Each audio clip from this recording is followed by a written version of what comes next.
A mother couldn't believe her daughter was truly gone. So one stormy night, she dug up the grave herself. But when she opened the coffin, what she saw will haunt her forever. Dark clouds loomed over a lonely cemetery. The only sound was the crunch of dry leaves beneath the boots of a grieving mother, Martha, as she approached the fresh grave of her daughter, Emily, a young soldier who had reportedly died in a classified mission overseas. Martha had received a closed casket. No viewing allowed. No real answers. Just a folded flag and a whisper. She died a hero. But Martha had felt it in her bones. Emily wasn't dead. Ever since the funeral, Martha hadn't been able to sleep properly. Every time she closed her eyes, she found herself inside a dark forest, running barefoot, guided only by a distant voice. It was her daughter, Emily. The voice always said the same thing. Mom, I'm not dead. I'm here. Underground. Please, don't let them keep me here. At first, Martha dismissed it as a mother's unbearable grief, pain manifesting as dreams. But the dreams became more vivid, more urgent. Emily's voice grew louder, more terrified, more real. The dreams always ended the same way, with the sound of muffled screams and dirt being shoveled onto a wooden lid. Then one morning, something happened that shattered every rational thought Martha had clung to. She found Emily's military dog tags lying neatly on her pillow, covered in fresh, wet blood. Her bedroom door had been locked all night. No one had entered.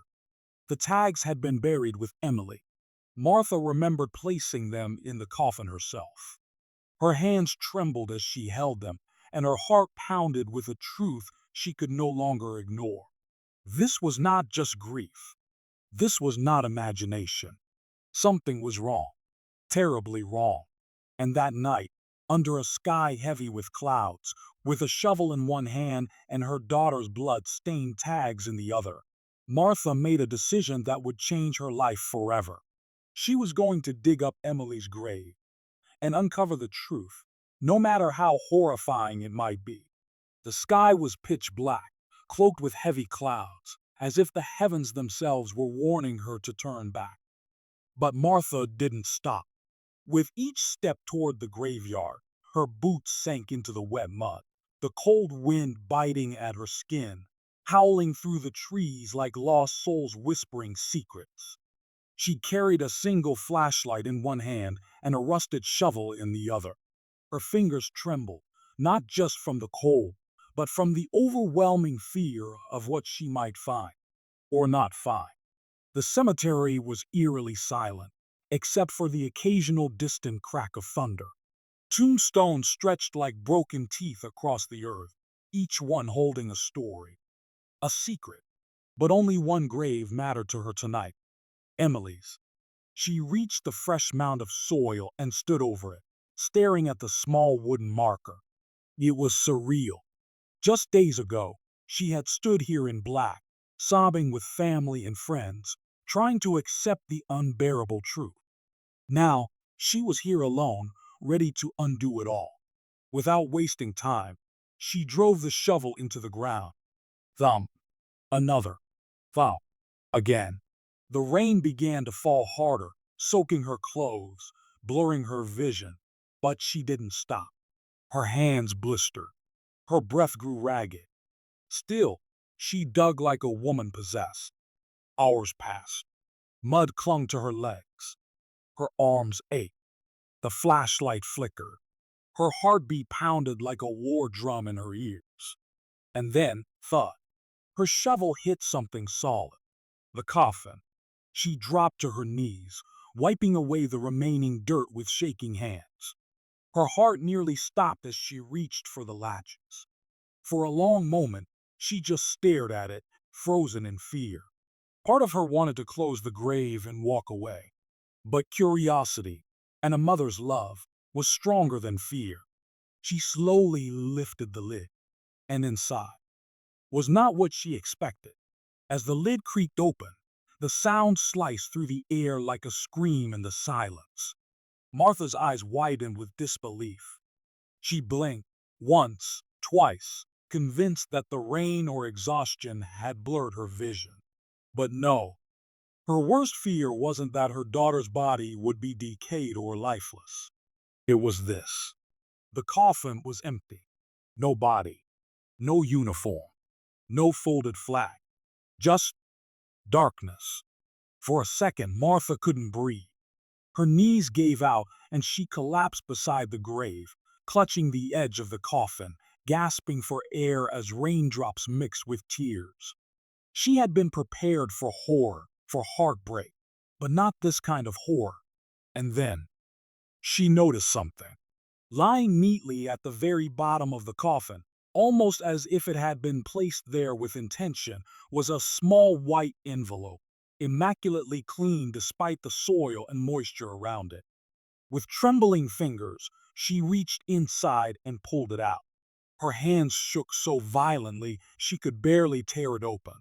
Inside was a single Polaroid photograph and a note written in blood red ink. The photograph made her heart stop. It showed Emily alive. She was strapped to a steel table in what looked like a lab or a military bunker. Her eyes were open, wide, but wrong, completely black, void of any light or soul. Tubes ran into her arms, machines beeped in the background. She looked conscious, but empty. The note read, "You weren't supposed to dig, but now that you have, know this. She's not dead, but she's no longer yours." Martha dropped the letter, screaming into the night, her voice lost in the storm. What had they done to her daughter? Why would they fake her death and bury an empty coffin? What was Emily now? And where was she? Martha didn't sleep that night. She sat motionless in her living room, soaked clothes still clinging to her skin, mud trailing from her boots across the wooden floor. The photo of Emily lay on the table, lit by a flickering lamp. Martha stared at it like it might blink or speak or dissolve into a nightmare she could wake from. But it was real. All of it was real. The note had said she wasn't supposed to dig. Now she needed answers, no matter the cost. With her laptop open and her fingers still trembling, she began searching. At first, there was nothing. Just military obituaries, cold articles, standard protocols. But Martha had raised a soldier. She knew how to look deeper. And somewhere, buried in the corners of the dark web and redacted government files, she began to uncover something truly horrifying. It was called Project Echo Rebirth, an experimental military program allegedly designed to recover and repurpose fallen soldiers. According to the bits she could find, it began as an AI brain interface program, combining advanced nanotech with deep neurological mapping. The goal? To bring back elite soldiers from death, not as humans, but as obedient war machines. Soulless, silent, unquestioning. Reanimated bodies with only fragments of memory. Living weapons, without emotion. It was all classified, denied by the government, called conspiracy by the media.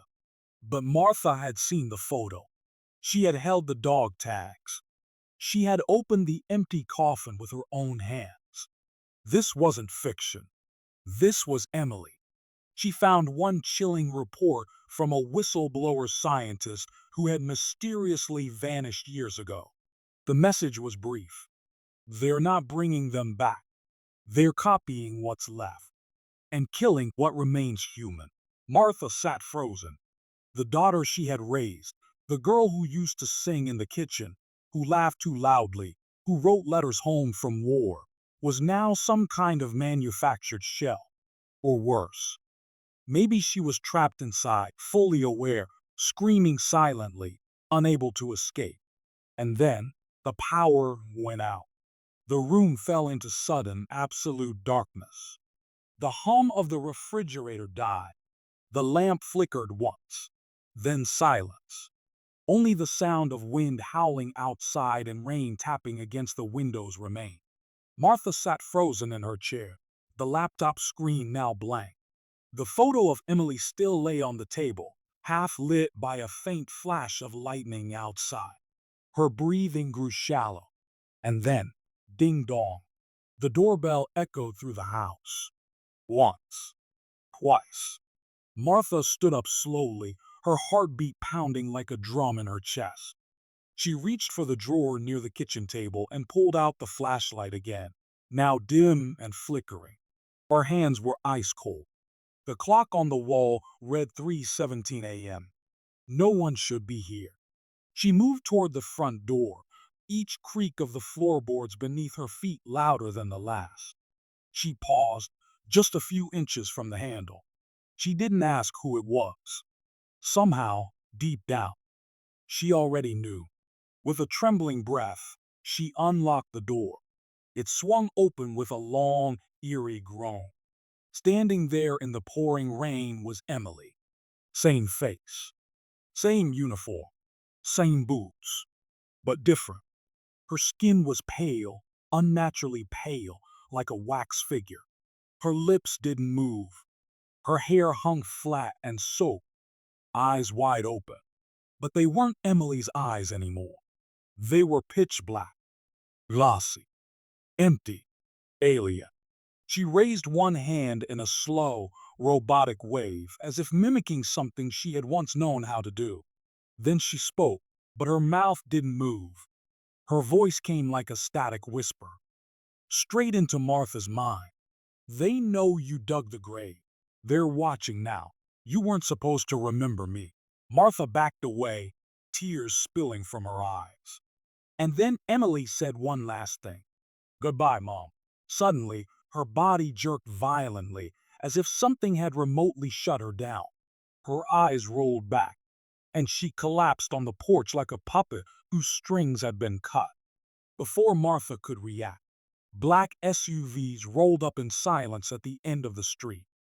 Doors opened. Figures in dark suits stepped out. Without saying a word, they were coming. And Martha knew. She had just uncovered something she was never meant to survive. Would you dare dig up the truth if it meant never being the same again? Like, comment, and subscribe for more terrifying stories that blur the line between life and the unknown.